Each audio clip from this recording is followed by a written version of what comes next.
ہے وہ بڑا عوامی پارک سمجھا جاتا ہے. تو یوتھ پارلیمنٹ کا اجلاس بھی آج ایک ایسے ہاؤس اور اس کے دالان میں ہو رہا ہے جسے کہ عوامی گورنر ہاؤس ہونے کا اعزاز حاصل ہوا ہے، جسے کہ ایک عوامی گورنر نے جو ہے آباد کیا ہوا ہے. اور یہاں پر میں سمجھتا ہوں کہ جو دن کے وہ لمحے ہیں کہ جہاں لوگ مصروف ہوتے ہیں، تو یہاں پر آپ دیکھیں گے کہ عوام کسی نہ کسی پروگرام میں اور کسی نہ کسی شکل میں گورنر ہاؤس میں موجود ہوتے ہیں. اور یہ وجہ طور پر ایک عوامی گورنر ہاؤس میں آپ کا اجلاس ہو رہا ہے. آپ کو 20 سال جو ہے آپ کے مکمل ہو گئے. آپ کا یہ میرے خیال میں اینیول ایونٹ ہے. تو سب سے پہلے تو 20 سال مکمل کرنے پر رضوان جعفر آپ کو اور آپ کے جو آپ نے کہا 40,000 ایلمنائی ہیں، ان سب کو دل کی گہرائی سے بہت بہت مبارک ہو. اور مجھے یقین ہے کہ محبت مجھے ان جوانوں سے ہے. ستاروں پہ جو ڈالتے ہیں کمن، تو آپ نے طے کر لیا ہوگا کہ اب کسی سیاسی جماعت کو جوائن نہ کریں. لیکن میں نے یہ دیکھا ہے کہ یوتھ پارلیمنٹ کے بہت سارے لوگوں نے مختلف سیاسی جماعتوں کے پلیٹ فارم سے الیکشنز لڑے ہیں، انتخابات لڑے ہیں. تو آپ نے کوشش کی ہے کہ جس نئی لیڈرشپ کی تلاش، جس ینگ لیڈرشپ کی تلاش تمام سیاسی جماعتوں کو ہے، مختلف نظریات سے، مختلف پس منظر اور بیک گراؤنڈ سے تعلق رکھنے والے لوگ جب آپ کے ممبر بنتے ہیں، آپ کے ساتھ کام کرتے ہیں اور سیاست کو سیکھتے ہیں، ڈیموکریسی کی بات کرتے ہیں اور اپنی ایک پارلیمان قائم کرتے ہیں، اور وہاں پر ہر نیشنل ایشو پر بات ہوتی ہے، تو میرے خیال میں ایک بہترین نرسری ہے، ایک بہترین اکیڈمی ہے. فیوچر کے پولیٹیشنز بھی یہاں سے آنے چاہیے، چاہے وہ کسی بھی سیاسی جماعت میں جا کر آئیں. میں نے اپنا فرض پورا کیا. میں نے کہا کہ ایم کیو ایم میں آپ کے لیے بڑی جگہ ہے، اگر آپ آتے ہیں تو ہم جو ہے وہ آپ کو بہت کھلے دل کے ساتھ جو ہے وہ آپ کو ویلکم کہیں گے، آپ کا خیر مقدم کریں گے اور ایک ایجنڈا سیٹ کرتے ہیں. اور میرے خیال میں ہم نے یہ ایجنڈا سیٹ کیا ہے کہ ایک یوتھ پارلیمنٹ اور اس کے علاوہ بھی اگر جو نوجوانوں کی اور تنظیمیں کام کر رہی ہیں، اگر یہ سب مل کر ساری بڑی سیاسی جماعتوں کے سامنے اپنا ایک پاکستان کے نوجوانوں کا ایجنڈا رکھیں، تو میرے خیال میں یہ ایک بہت بڑی سروس ہوگی. اور وہ یہ ہے کہ کم از کم آپ بڑی سیاسی جماعتوں سے یہ کہیں کہ اگلے انتخابات میں کم از کم ان کے پلیٹ فارم سے انتخابات میں 35% سال سے کم عمر کے جوانوں اور نوجوانوں کو نمائندگی دی جائے اور الیکشنز میں الیکشن لڑنے کا انہیں موقع دیا جائے.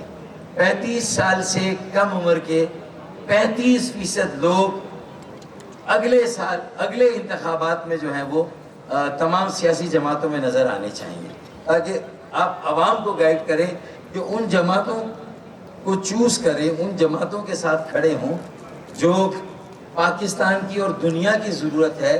کہ اب اگر نئی لیڈرشپ نہیں آئے گی، نوجوان آگے نہیں آئیں گے، پالیسی سازی میں، فیصلہ سازی میں، مختلف شعبوں میں، کیونکہ یہ ایسا نیچرل انٹیلیجنس ہے، ایک ایسی قدرتی جسے کہتے ہیں دانش ہے. ایک ہمارا ویژن ہے لیکن انوویشن آپ سے ملے گا. اگر آج ویژن اور انوویشن کا کمبینیشن اگر آج ہم نے نہیں کیا، تو میرے خیال میں یہ جو ٹرین آ کر اسٹیشن پر رکی، یہ ٹرین گزر جائے گی، یہ اپرچونٹی چلی جائے گی. مئی میں اللہ تعالیٰ نے ہمیں جو کامیابی دی، مارکہ ہے کے بعد مارکہ معیشت ہے، اور اگر مارکہ معیشت کو جیتنا ہے تو نوجوانوں کی شمولیت کے بغیر کچھ نہیں ہو سکتا. جس طرح علی گڑھ کے طالب علموں کو شامل کیے بغیر قائد اعظم محمد علی جناح کا پاکستان قائم نہیں ہو سکتا تھا، ایک ناممکن ممکن نہیں بن سکتا تھا.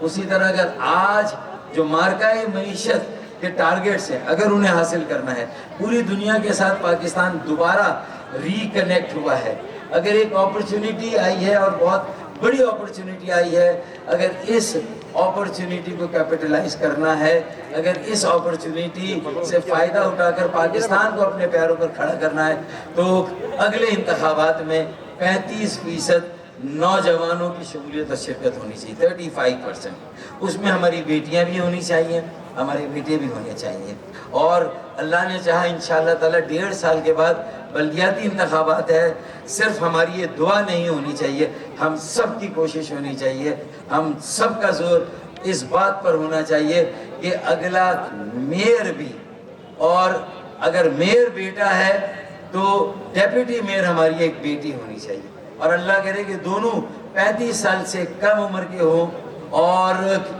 اس حد تک خیر جانبداروں کسی بھی جماعت سے آئیں وہ پورے کراچی کو اون کریں۔ کراچی جہاں ساری زبانیں بولنے والے موجود ہیں، پاکستان کے ہر علاقے کے پاکستانی موجود ہیں، تو میں سمجھتا ہوں کہ ذرا نم ہو تو یہ مٹی بڑی زرخیز ہے صاحب کی، اور اسی طرح نم ہوگی کہ نیچرل انٹیلیجنس کے ساتھ جو ایک آرٹیفیشل انٹیلیجنس کا دور شروع ہو رہا ہے، کہ اگر نوجوانوں کی انٹیلیجنس ہوگی اور پھر اس کے ساتھ آرٹیفیشل انٹیلیجنس ہوگی، آپ کی انوویشن ہوگی، ہمارا ویژن ہوگا، this is the recipe to guarantee success for enabling Pakistan to become economically sovereign, to become economically independent۔ اگر معاشی طور پر آپ ساورن نہیں ہیں، معاشی طور پر اپنے پیروں پہ نہیں کھڑے، معاشی طور پر آزاد نہیں ہیں، تو آپ کی آزادی کے دعوے وہ شک و شبے کی نگاہ سے دیکھے جاتے ہیں۔ میرے خیال میں جو مجھے میسج دینا تھا میں نے دیا ہے۔ اگلا میئر ایک بیٹا یا بیٹی ہو 35 سال سے کم عمر کا ہو، چلے 40 سال سے کم عمر کا ہو، ایک بیٹی یا بیٹا ڈیپٹی میئر ہو، 35 سال سے کم عمر نہ ہو تو 40 سال سے کم عمر ہو۔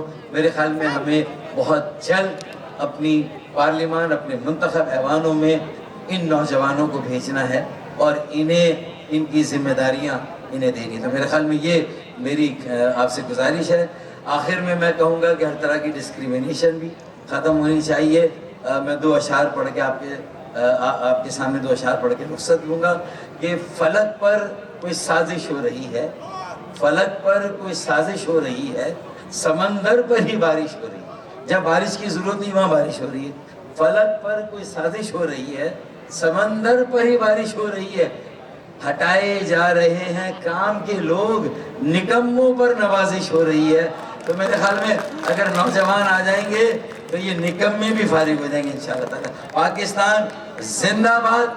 گورنر سندھ پائندہ آباد جو 50,000 آئی ٹی کے بچوں کا انیشیٹو ہے، یہ پوری دنیا میں کہیں پر نہیں ہے۔ دعوے کسی نے کیے تھے، president house, prime minister house, governor house, C M house کو ہم درسگاہ بنائیں گے۔